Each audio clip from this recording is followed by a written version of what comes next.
Hello, it's David Hoffman, filmmaker, with another story that I hope you're going to enjoy. It's a story about the soda fountain. Do you know what the soda fountain is, and do you know what it means? Well, I'll tell you how I connected with the soda fountain. This book, Howard Johnson Presents Ice Cream Soda Fountain Recipes. 50,000 copies of this book sold in 1973, and I'm the guy who created this book. I created it based on an old book from 1903, which was called How to Make a Soda Fountain Pay.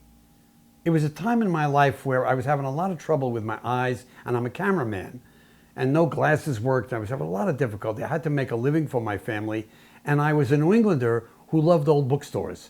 And I went in the old bookstores and I found this book. And I began to create ideas out of books to make a living.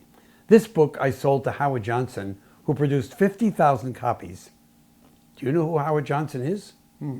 Howard Johnson, the great ice cream man.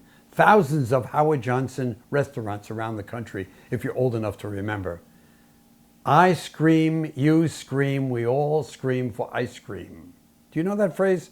Even if you weren't around at that time, I scream, you scream, we all scream for ice cream. Howard Johnson, 1927. He wrote the song.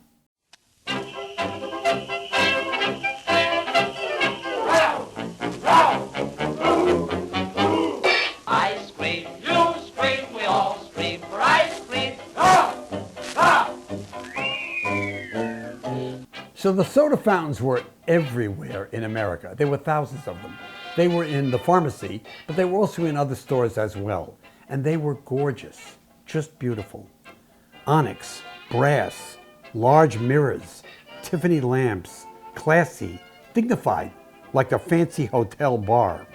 I mean, you came to the soda fountain, largely in the drugstore in my town, with your date. You sat either at the counter on these wonderful kind of wiry chairs or at tables with wiry chairs, and it was a safe place, unlike the movie theater. The movie theaters in my town were dangerous. There were bullies, but not in the pharmacy, not at the soda fountain. So the person who served you was called the soda jerk. It was a profession. I mean, there was actually a union of soda jerks, and they had to do some pretty sophisticated chemistry. They mixed carbonated water, bubbly water, a big deal, with dozens of different tastes. Put it together, sometimes with ice cream, I'm going to tell you about that in a minute, and served you up this concoction. And the concoctions were fantastic. The names were fantastic. You're going to want to taste some of these things when you hear these names. And of course, the recipes are all in this book that I sold back in '73. The Blackberry Bloom, the Siberian Flip, made with syrups like ambrosia syrup, pistachio syrup, rock candy syrup, marshmallow syrup. Then the book recommends adding vanilla and a splash of grape juice, a scoop of sherbet, a chunk of pineapple, a slice of orange, and a maraschino cherry, and a little bit of celery extract or a shake of ginger. Does that sound fantastic? It was. These things were just great. One of the drinks that I loved was called an egg cream. Some of you may still have egg creams, but they were made with real eggs back at that time. So you sat at the soda fountain, gossip happened, there was music, it was just beautiful. There was another thing about the soda fountain, controlled by the soda jerk, which became part of what McDonald's became, super clean. Every glass was cleaned.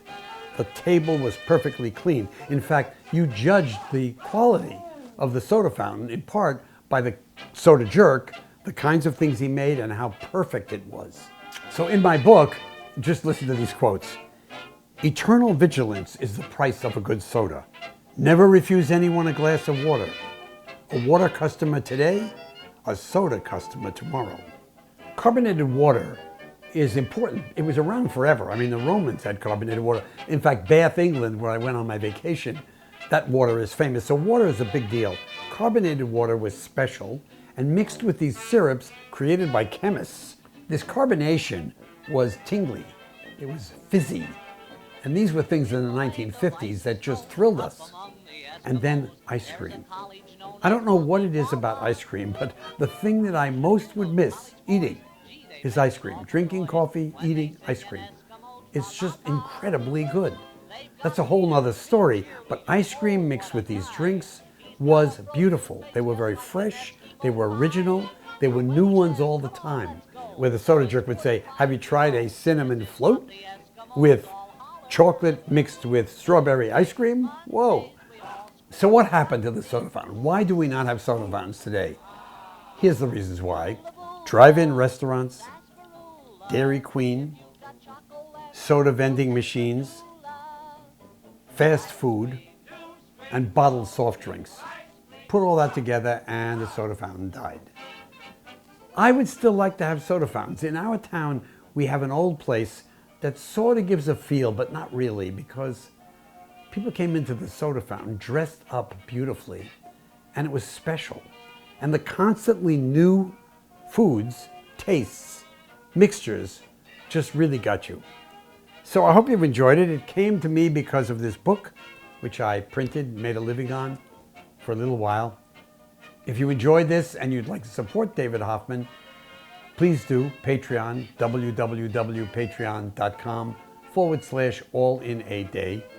I'm going to try to go to my library and pick out other books that I think have kind of a cultural, social experience that many of you hopefully will enjoy.